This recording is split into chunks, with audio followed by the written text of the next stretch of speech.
Picture yourself walking through the quiet corridors of a Byzantine monastery in the early hours before dawn. The stone walls hold a gentle coolness, and somewhere in the distance, a bronze bell begins its soft call to prayer. This is the world of monastic timekeeping, where the rhythm of spiritual life flowed like a peaceful river through each day and night.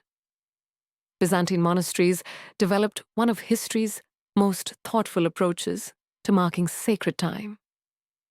Rather than the harsh clatter of modern alarms, these communities relied on carefully tuned bells that would gently guide monks through their daily prayers and contemplation. The sound of these bells became the heartbeat of monastic life, creating a rhythm that connected earth to heaven. The system they used was built around 8 canonical hours, each with its own purpose and its own distinctive bell sequence. These weren't random chimes, but carefully planned calls that prepared the spirit for prayer. Imagine how different our modern world might feel if our days were punctuated by such gentle, meaningful sounds, rather than the jarring interruptions we've grown accustomed to. Now let us turn to how this sacred schedule unfolded, beginning with the very first light of each monastic day. The earliest bell would ring for Orthros, the morning prayer, approximately 2 hours before sunrise. This wasn't meant to startle sleeping monks from their rest, but rather to create a gentle awakening sequence that honored the transition from night to day. The bell ringer, often a senior monk with years of experience, would begin with the softest possible strikes. The bronze would sing quietly in the pre-dawn air, its tone designed to seep gradually into consciousness, rather than shock the system awake. Picture the sound traveling across the monastery grounds, through the cells where monks lay in peaceful sleep, gradually drawing them back to the waking world. This morning sequence might begin with single, spaced strikes, perhaps 30 seconds apart, allowing each tone to fade completely before the next arrived. As minutes passed, the rhythm would subtly intensify, not louder necessarily, but with slightly closer spacing. By the time the sequence reached its conclusion, every monk in the community would be naturally and gently awake, their minds already turning toward the morning prayers. The bells themselves were marvels of Byzantine craftsmanship. Unlike the heavy, booming church bells we might imagine, monastery bells were typically cast from bronze and designed with specific tonal qualities in mind. The metal would be carefully mixed and heated, then poured into molds that had been shaped not just for appearance, but for the precise acoustic properties each bell would need. Craftsmen understood that these bells needed to carry across monastery grounds without being jarring or startling. They achieved this through careful attention to the bell's shape, thickness, and the composition of the bronze itself. A monastery bell might have a voice that was warm rather than sharp, full rather than thin, with just enough presence to be heard clearly, but not so much as to disturb the contemplative atmosphere. As morning progressed beyond Orthros, the monastic day continued to unfold with its own gentle rhythm. The canonical hours provided natural breaks in the flow of work and prayer, each announced by its own bell sequence. Picture monks tending gardens, copying manuscripts, or preparing meals, all while staying attuned to the acoustic calendar that shaped their community life. The midday prayer period, known as sexta, often featured a different bell pattern altogether. By this time of day, the monastery would be fully active. Monks might be working in scriptorium, kitchen, or workshop, and the bell needed to cut through these everyday sounds without being harsh or demanding. Often the midday sequence used a medium-toned bell with a pattern of 3 strikes, pause, 3 strikes, pause, creating a rhythm that was both noticeable and meditative. Afternoon prayers brought their own unique acoustic signature to monastery life. The air itself was different at this time of day, perhaps warmer and denser, affecting how sound traveled across the grounds. Bell ringers learned to adjust their technique accordingly, understanding that the same striking pattern might sound quite different in the afternoon heat compared to the cool morning air. The afternoon bell sequences often used what we might call a conversational pattern, with different bells responding to each other across short intervals. A higher-toned bell might ring twice, followed by a lower bell ringing once, creating a gentle musical phrase that repeated several times. This wasn't just practical communication, but an expression of the harmony that Byzantine monks sought to create in all aspects of their lives. As day gradually gave way to evening, we encounter perhaps the most beautiful of all the monastic bell sequences. Hesperinos, the evening prayer, was often marked by the most elaborate bell patterns of the entire day. Picture the sun beginning to lower toward the horizon, shadows growing longer across the monastery courtyard, and the evening air carrying the complex harmonies of multiple bells working together. The evening sequence might involve 3 or even 4 different bells, each with its own voice and role in the acoustic conversation. The largest bell might provide a deep, resonant foundation, striking perhaps every 30 seconds.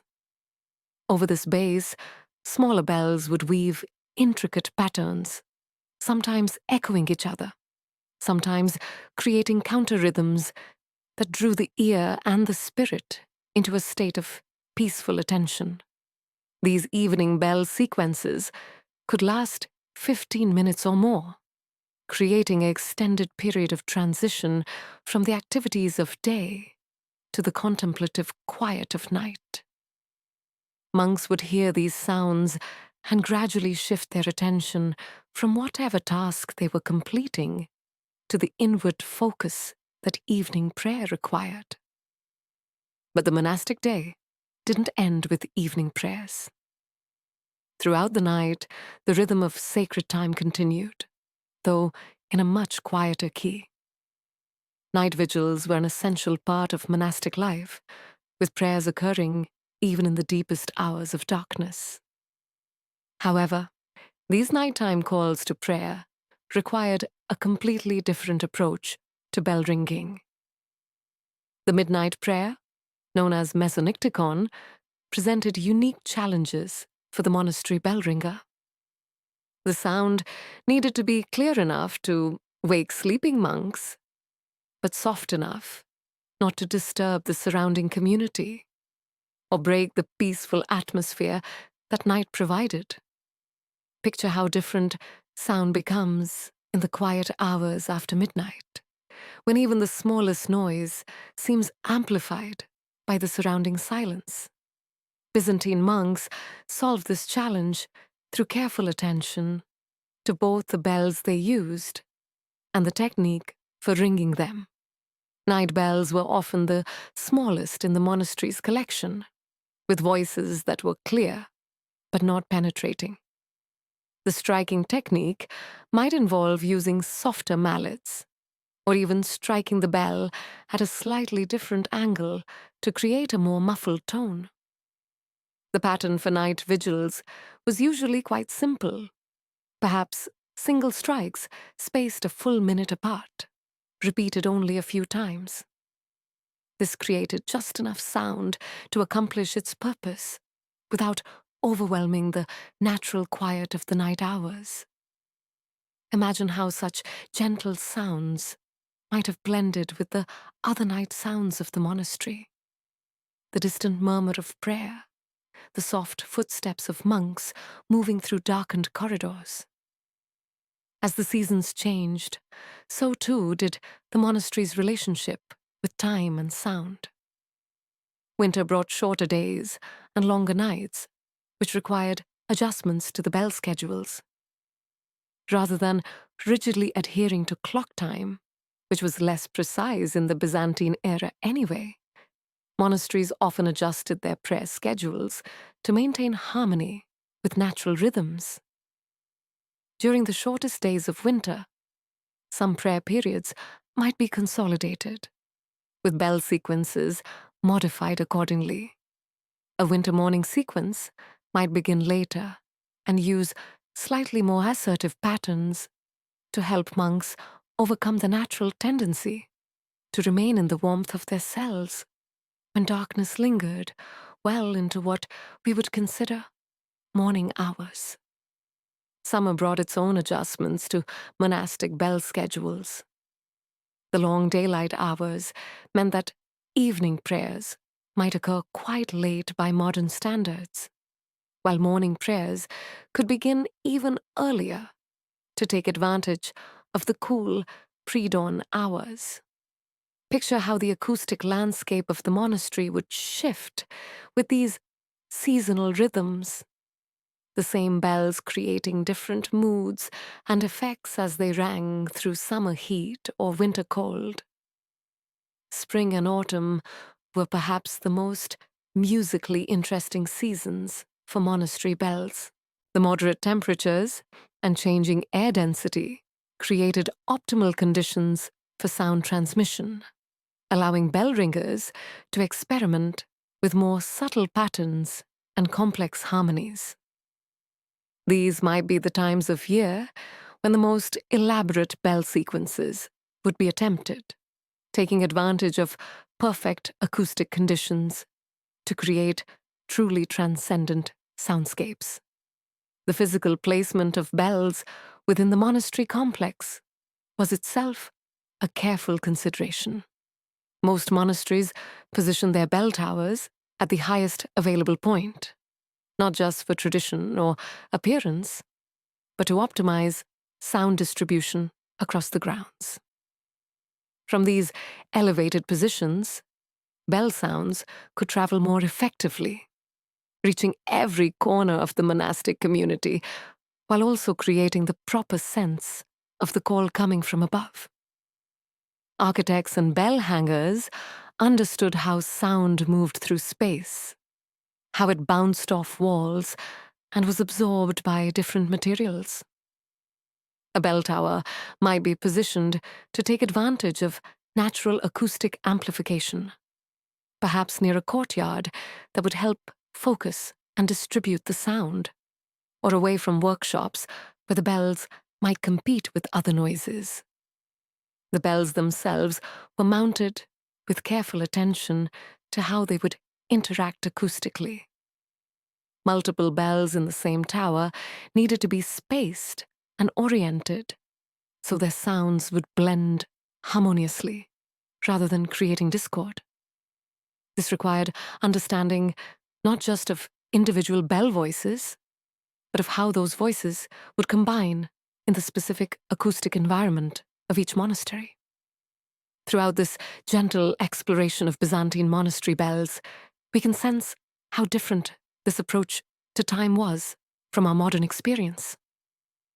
Rather than the sharp divisions of digital clocks or the urgent demands of alarms, monastic time flowed like a peaceful river, marked by sounds that invited rather than demanded, that created atmosphere rather than disruption.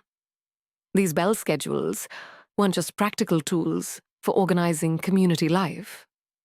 They were expressions of a worldview that saw time itself as sacred, each hour as an opportunity for spiritual growth and community harmony. The careful attention to acoustic beauty, the seasonal adjustments, the gentle progression from dawn to night, All of these reflected a deep understanding of how sound and rhythm affect the human spirit. As we conclude our journey through the bell schedules of Byzantine monasteries, we might imagine what it would have been like to live within such a soundscape. Each day beginning with gentle bronze voices calling across the pre-dawn quiet, each transition marked by carefully crafted harmonies, each night settling into peaceful silence, broken only by the softest possible calls to midnight prayer. Perhaps there's something we can learn from this ancient approach to marking time, this understanding that the sounds which punctuate our days need not be harsh or demanding, but can instead be gentle guides toward mindfulness and peace. The bells of Byzantine monasteries created a rhythm of life that honored both the practical needs of community organization and the deeper human need for beauty, meaning, and spiritual connection. In our own time, as we drift towards sleep, we might carry with us this image of bronze bells singing softly across ancient monastery grounds, their voices creating bridges between earth and heaven, between the practical and the sacred, between the rhythms of daily life and the eternal peace that those gentle sounds were always meant to represent.